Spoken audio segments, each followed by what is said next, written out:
The day was unremarkable, marked only by the rustling of leaves against the windows and the occasional chime of the grandfather clock in the hallway. I was in the kitchen preparing dinner when Jason walked in. His shoulders slumped, his usual lively demeanor dulled. My son, no, my adopted son, was struggling. Jason had recently broken up with Emily, his girlfriend of 2 years. Though the details were sparse, the fallout had left him adrift. My husband, Paul, seemed preoccupied, always distracted by work calls that stretched late into the evening. And so, it fell to me to be the one Jason turned to. At first, our interactions were innocuous, framed by his pain and my maternal instinct. "Mom," he'd say, sitting at the kitchen counter as I diced vegetables, "how did you and Dad get through rough patches?" His questions were earnest, his eyes a shade darker than usual. I gave him answers drawn from my own experience, careful to not let the cracks in my marriage show. Paul and I had grown apart over the years, our relationship marked more by routine than connection. There had been whispers, strange calls, a colleague's name mentioned a little too often, but I brushed them aside. My focus was Jason now. Jason started spending more time at home, filling the void that Paul's absences left. At first, he would join me for tea, sitting quietly as the evening light filtered through the living room curtains. Then he began helping with dinner, his presence steady and grounding. "Mom," he said one evening as we stood side by side at the counter, chopping vegetables, "I don't think I'll ever get over her." "You will," I assured him, placing a comforting hand on his shoulder. "Heartbreak feels endless, but time has a way of healing things." Our conversations deepened with time. He spoke of his dreams, his fears, and the gnawing loneliness that had settled in his chest. I shared my own struggles, omitting the darker truths about Paul. It was cathartic, this shared vulnerability. One evening, as we watched an old movie, Jason rested his head on my shoulder. It was a simple gesture, one born of comfort, yet it carried an unfamiliar weight. I didn't pull away. Instead, I let him stay, feeling the warmth of his presence. The following days brought more moments like these. A lingering glance across the dinner table. A brief touch as we passed in the hallway. I told myself it was nothing, that I was imagining things. But deep down I knew the dynamic between us was shifting. Paul, ever the absentee husband, barely noticed. His late-night calls became more frequent, his excuses more transparent. One evening, as Jason and I sat talking long after dinner, I caught a fleeting look in his eyes. Something tender, something unspoken. It left me breathless. The breaking point came on a stormy night. Paul had called to say he wouldn't be home until late. Jason and I were in the kitchen, the rain drumming against the windows. "I don't know what I'd do without you, Mom," Jason said suddenly, his voice raw with emotion. "You'll never have to find out," I replied, my voice steady despite the storm in my chest. He stepped closer, his hand brushing mine as he reached for a glass on the counter. The touch lingered, sparking something that I couldn't quite name. I stepped back shaken. "Good night, Jason," I said, retreating to the sanctuary of my room. In the days that followed, I found myself avoiding him, afraid of what might happen if I didn't.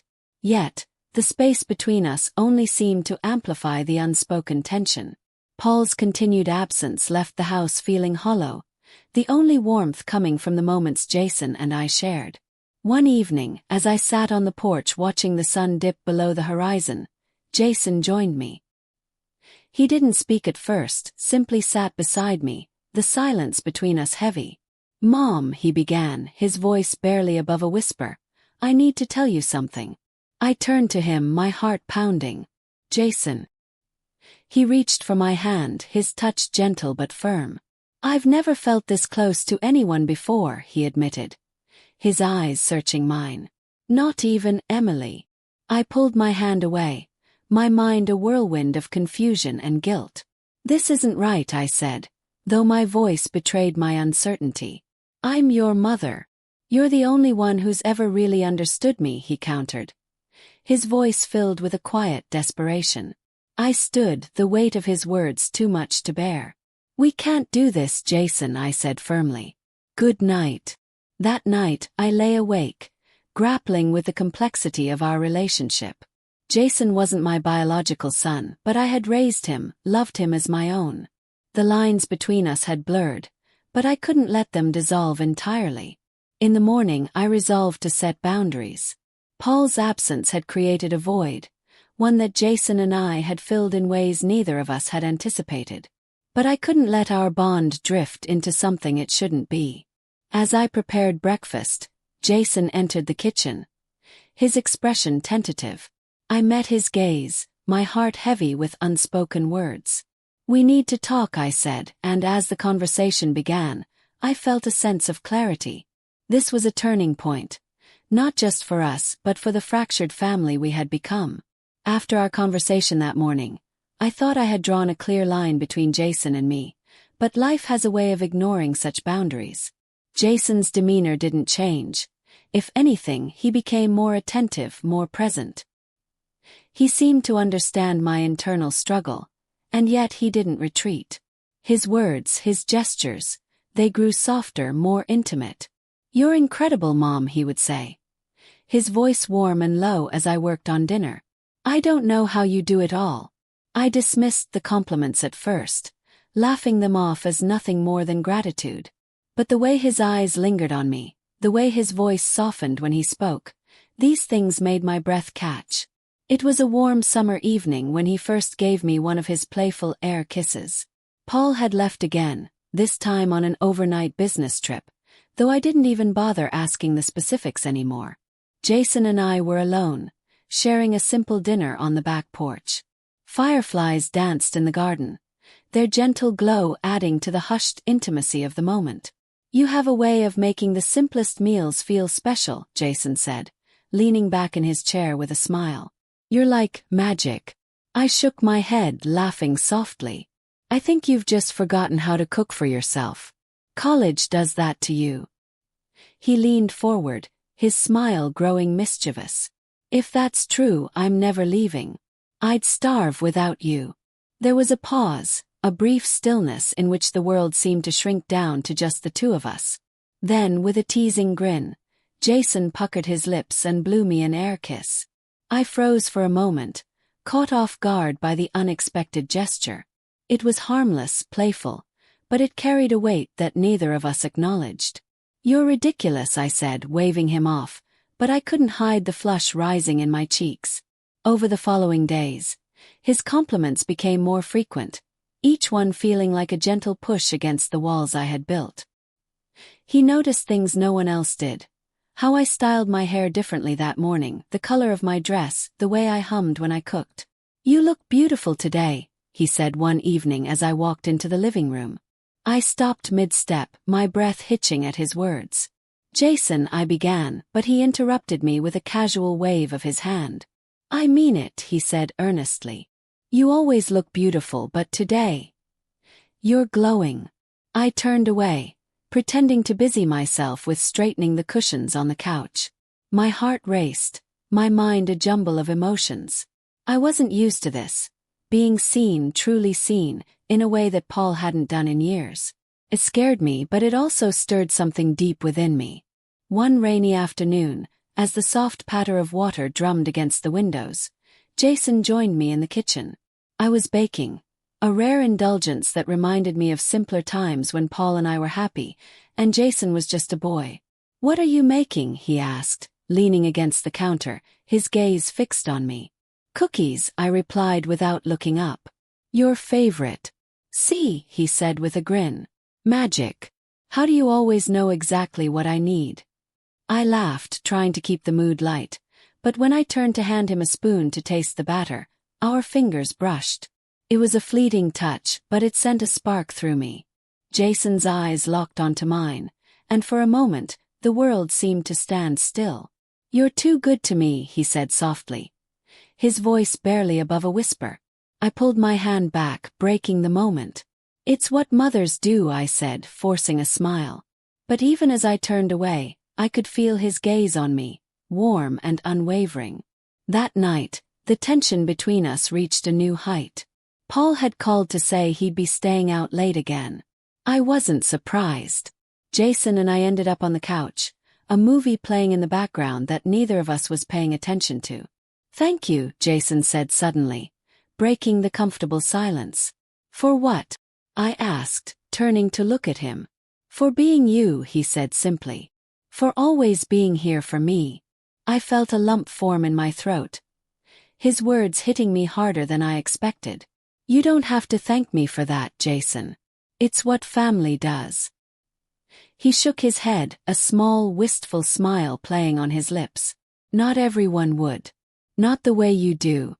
Before I could respond, he leaned in and pressed an air kiss to my cheek, the gesture so quick and tender that I barely had time to react. My heart pounded in my chest, a mixture of confusion and something I couldn't quite name. "Good night, Mom," he said, standing and heading to his room before I could say anything. I sat there for a long time after he left, the warmth of his gesture lingering on my skin. In the days that followed, I found myself drawn to Jason in ways I couldn't fully understand. His presence was a balm, his words a comfort. Yet, beneath the surface, a current of unspoken feelings swirled, threatening to pull us both into deeper waters. One evening, as I tucked a blanket around me on the couch, Jason joined me, sitting closer than usual. He didn't say anything, just rested his arm along the back of the couch, his fingers brushing my shoulder lightly. It was a small gesture, but it spoke volumes. I didn't pull away. Instead, I leaned into his warmth, letting myself feel the safety and affection he offered. For the first time in years, I felt truly seen, truly cherished. As the days turned to weeks, our bond deepened, and I couldn't help but wonder where this path would lead us. The winter evenings had taken on a certain stillness, the kind that comes with snow blanketing the world outside. The streets were quiet, and the faint hum of the heater in the corner was the only sound filling the house. The cold had seeped into everything, but the warmth growing between Jason and me was undeniable. The days felt different now, marked by a closeness I hadn't expected. Jason's laughter, his thoughtful glances, everything about him seemed brighter, like a light that refused to be dimmed by the season's chill. "I'm so glad you adopted me," he said one evening as we sat by the window, watching the snow fall. I turned to look at him, surprised by the depth in his voice. "I've been thinking about it a lot. I don't know where I'd be without you." His words wrapped around my heart, and I reached over to take his hand. "I'm the one who's lucky, Jason," I said, my voice barely above a whisper. "You've brought so much joy into my life. I couldn't imagine it without you." That evening, the house was quieter than usual. Paul, as always, had an excuse to stay out late, his absence now feeling more like a routine than an anomaly. Jason had gone out earlier, bundled in his thick coat, his cheeks red from the cold as he stepped into the swirling snow. I thought nothing of it until I heard the front door creak open and his voice call out from the hallway. "Mom," he said, excitement dancing in his tone. I stepped out of the kitchen, drying my hands on a towel, and stopped in my tracks. He stood there, brushing snow from his shoulders, a bouquet of flowers in one hand. The colors, reds, yellows and whites, stood out vividly against the wintry backdrop of the open door behind him. "What's this?" I asked, my breath catching as I gestured to the bouquet. Jason grinned, shaking off his boots and stepping inside. "I wanted to do something nice for you. You deserve it." I reached out to take the flowers, my fingers brushing his as I held the stems. "They're beautiful," I murmured, lifting them to inhale their delicate scent. "Jason, this is so thoughtful." "Thank you." "It's not just the flowers," he said, his voice softer now, as though he were nervous. "I have a little more planned." I raised an eyebrow, curious and amused. "Oh, should I be worried?" "Not at all," he replied, his grin widening as he hung his coat by the door. "Just trust me." He disappeared into the kitchen, and soon the comforting aroma of mulled wine began to fill the air. I stood for a moment, the flowers still in my hands, wondering how he'd thought of something so sweet. Setting them carefully in a vase, I joined him, watching as he stirred the pot on the stove with a focus that made my chest tighten. "You're making mulled wine?" I asked, leaning against the counter. "I thought it might help you unwind," he said, glancing over his shoulder with a small smile. "You've been doing so much lately." "You're full of surprises tonight," I said, shaking my head. "I just want to do something nice for you," he said again, more earnestly this time. When the wine was ready, he poured 2 glasses and led me to the living room. The house felt especially cozy that night, the soft glow of candles illuminating the space as we sat together on the couch.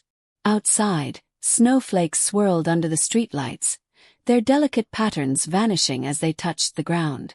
"You're really spoiling me tonight," I said, holding the warm glass between my hands. "You deserve it," he replied, his gaze holding mine for a moment longer than necessary. We sipped the wine in comfortable silence, the spiced flavors warming us against the cold pressing at the windows. After a while, Jason set his glass down and turned to me with a small, hesitant smile. "There's one more thing," he said. I tilted my head, intrigued. "What is it?" "A massage," he said, his tone light but sincere. "You're always so tense, running around and taking care of everything. Let me take care of you for a change." I blinked, caught off guard by the offer. "Jason, you don't have to." "Please," he interrupted, his voice so gentle it made my protests fade. "I really want to." There was something in his expression that made it impossible to refuse. I nodded, and his face lit up with a smile. "Come on," he said, leading me to the den. There, he'd already prepared a plush throw blanket on the couch, the candles casting flickering shadows across the room. I sat down hesitantly as he grabbed a small bottle of oil from the side table. "Where did you even get that?" I asked, laughing softly. "Secret," he said with a wink, pouring a small amount into his hands. "Now just relax." I turned my back to him, feeling his warm hands press gently against my shoulders. At first I was stiff, unsure of how to let go, but his touch was confident, soothing, and before long, I felt the tension begin to melt away. "You carry so much stress here," he murmured, his voice low and calming. "Years of being a mom," I replied, though my voice had softened, my usual defenses fading under his care. His hands moved down my back, kneading away the tightness with a tenderness that left me breathless. I closed my eyes, letting the moment envelop me, the warmth of the firelight and Jason's steady presence creating a cocoon of safety. "You've always been there for me," he said after a while. "I just want to give something back." "You've already done more than enough," I murmured, though the words felt distant, like they weren't enough to express the complex emotions swirling inside me. Jason's hands paused briefly before he leaned closer, his breath warm against my ear. "Not yet," he whispered. The room felt impossibly still, the world outside vanishing as his words settled over me. He resumed the massage, his touch even more deliberate now, tracing paths that lingered long after his fingers moved on. When he finally stopped, I turned to face him, my voice trembling as I said, "Thank you." "Anytime," he replied, his gaze steady and filled with something unspoken. The snow continued to fall outside, but inside, the warmth between us was undeniable. Jason had been mentioning for a few days now that his back was bothering him. At first, I thought he was exaggerating. It wasn't unlike him to milk a little extra attention when he could. But when he winced while stretching to grab a glass from the cupboard that evening, I realized he might actually be serious. "Jason, your back really is hurting, isn't it?" I asked, leaning against the counter as he straightened up, his expression tight. "Yeah," he admitted sheepishly, rubbing the spot between his shoulders. "It's been stiff for a while, but I didn't want to make a big deal out of it." "You should have told me sooner," I said, frowning at him. "Why didn't you?" He shrugged. "I don't know. I guess I didn't want to worry you. You already do so much." I sighed, shaking my head. "Jason, you can always come to me. I'd rather know if something's bothering you." He nodded, giving me a small, apologetic smile. "No. Thanks, Mom." After dinner, as we tidied up the kitchen together, I caught him wincing again as he leaned over to load the dishwasher. That was enough to make up my mind. "Okay," I said decisively, putting the last plate away. You're not going to bed with your back like that. Sit down on the couch. I'm giving you a massage. Jason turned to look at me, his eyebrows raised. You don't have to. Sit, I said, pointing at the couch with mock sternness. No arguments. He chuckled but did as I said, sinking into the cushions and leaning forward slightly as I grabbed the small bottle of massage oil he'd used the other night. I warmed some between my palms before standing behind him and placing my hands on his shoulders. Let me know if I'm pressing too hard, I said as I started to knead the tight muscles there. He groaned softly, his head dipping forward as I worked. That feels amazing, he said, his voice low and relaxed. I didn't realize how much I needed this. His words made me smile, a warmth spreading through me as I focused on easing his tension. I moved my hands down to his upper back, my fingers searching out the knots hidden beneath his skin. Jason shifted slightly, adjusting to give me better access, and I could feel him relaxing more with every stroke. You're really good at this, he said after a while. His tone a mixture of surprise and gratitude. Years of practice, I replied lightly, though I couldn't help the small flutter in my chest at his praise. You used to get so many growing pains when you were younger. Remember? He chuckled, his voice tinged with nostalgia. I remember. You'd always stay with me until they went away. I don't know how you put up with me. I paused briefly, my hands still resting on his back. You were my boy, Jason.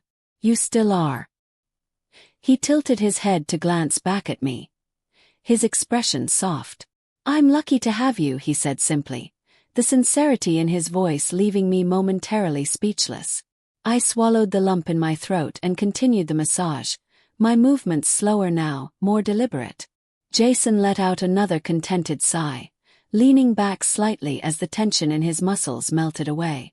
When I finished, I wiped my hands on a small towel and leaned over the back of the couch. He turned to look up at me, his face relaxed and his eyes warm. Thanks, Mom, he said, his voice quiet but full of emotion. I really needed that.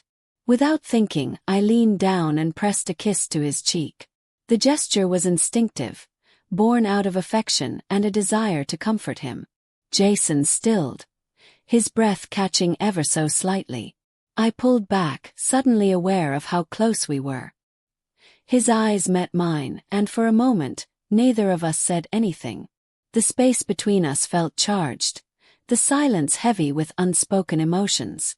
Good night, I said softly, straightening up and stepping back before the moment could stretch any further. Good night, Mom, he replied, his voice steady, though his gaze lingered on me as I turned to leave the room. As I made my way upstairs, my heart was racing, and I couldn't quite understand why. The kiss had been innocent, comforting, maternal. And yet, there was a tenderness in the way he'd looked at me that made my chest tighten. When I reached my bedroom, I sat on the edge of the bed, my mind replaying the evening over and over. The softness of his expression, the warmth in his voice, the way he'd relaxed under my touch, it all felt significant in a way I couldn't ignore. I lay awake for a long time that night, the snow falling softly outside my window as the world slept. There was a new rhythm to the quiet moments I shared with Jason, one that both comforted and unsettled me. It was as if we were dancing on the edge of something profound, something neither of us fully understood but both felt deeply. As sleep finally claimed me, I thought of Jason's smile, his gratitude, and the way his eyes had lingered on mine. And I wondered what tomorrow would bring.